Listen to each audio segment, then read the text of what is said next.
ok free mất chụp mình sao just mày à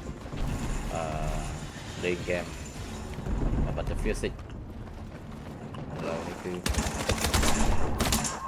chơi dã nơ cross thế này chơi cái tròn này mai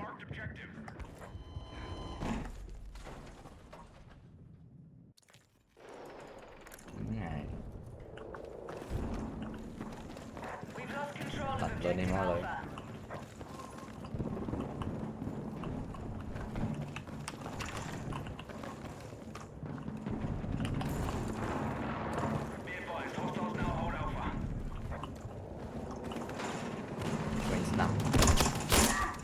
men ngọt bật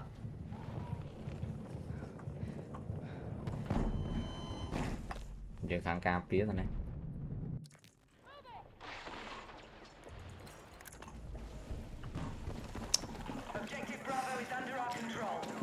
rồi chia riêng trời chú bạn đang tiếc này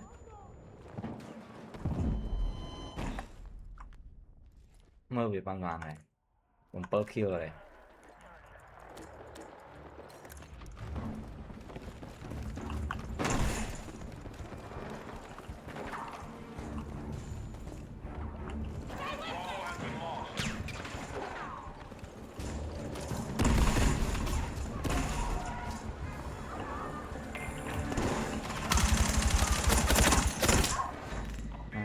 phải ngon đấy này thành cái ngon hết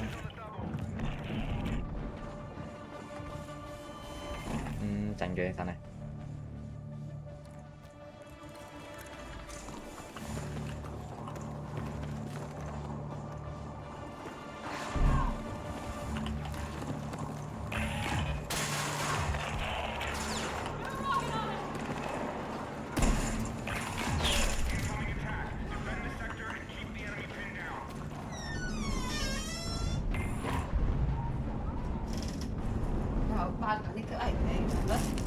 ngất anh đi rồi à đi hua tha thơ à ấy kia à nó ban lui chạy luôn cái bên lang thì nó chỉ ấy kia cái sơ ấy kia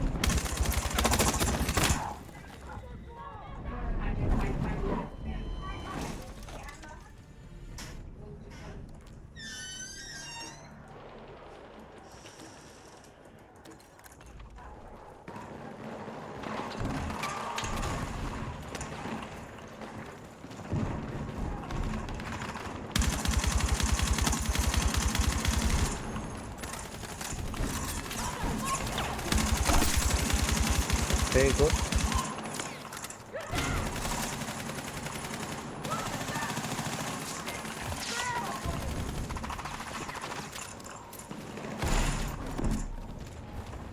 đi coi đi chia được mày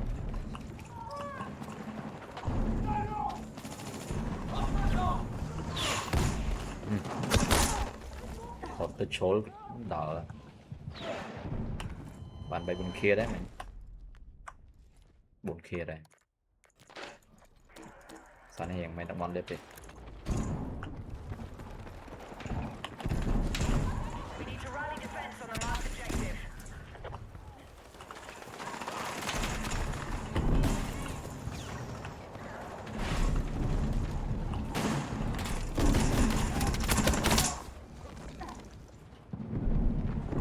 chơi băng hay năng ngọc thế này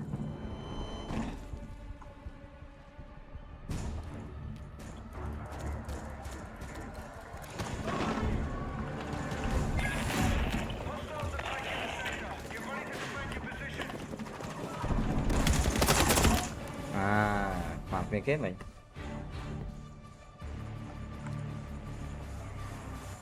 cả trời dẫn mà lấy môi luôn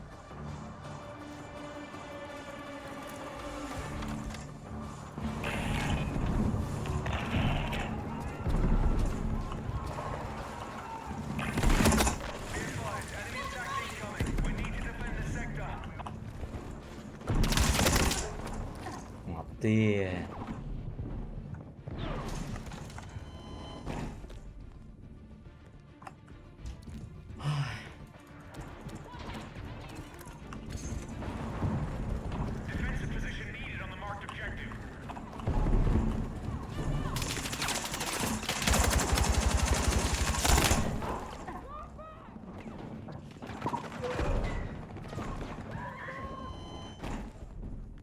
Chưa nó ngót đong đong vào đây mấy điện tranh cái rồi này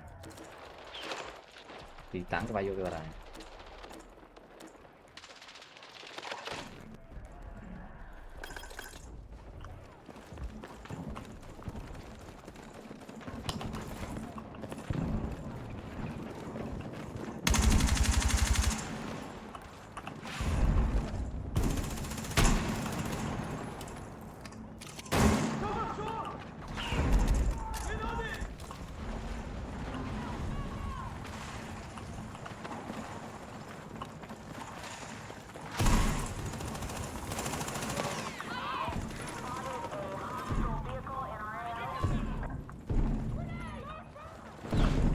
chỗ sinh rộng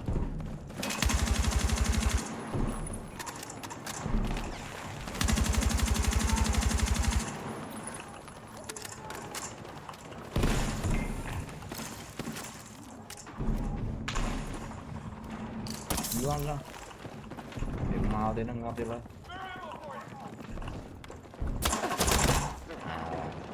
man man à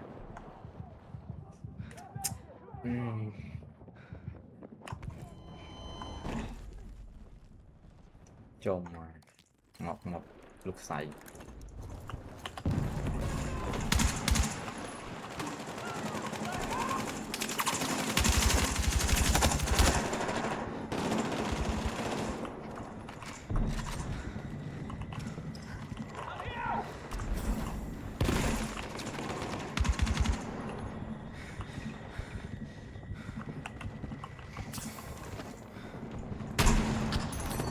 còn đá có bà yes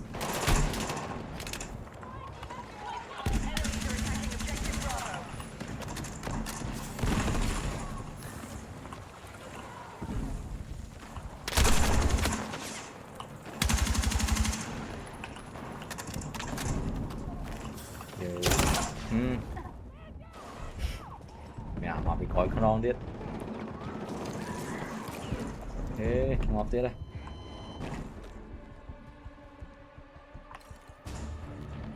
thằng Khánh mẹ em mà bị khói không non tiết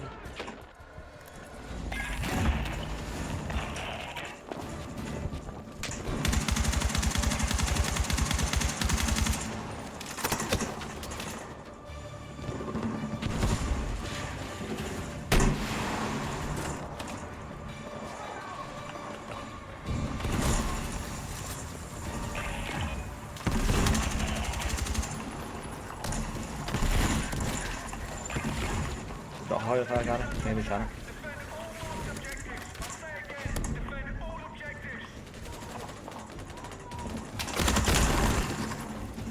Rồi tên na của kia đây.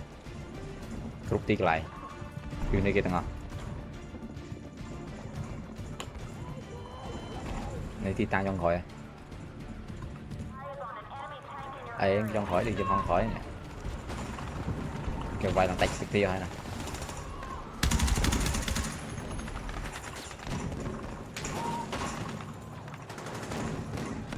Mau bị khỏi vậy.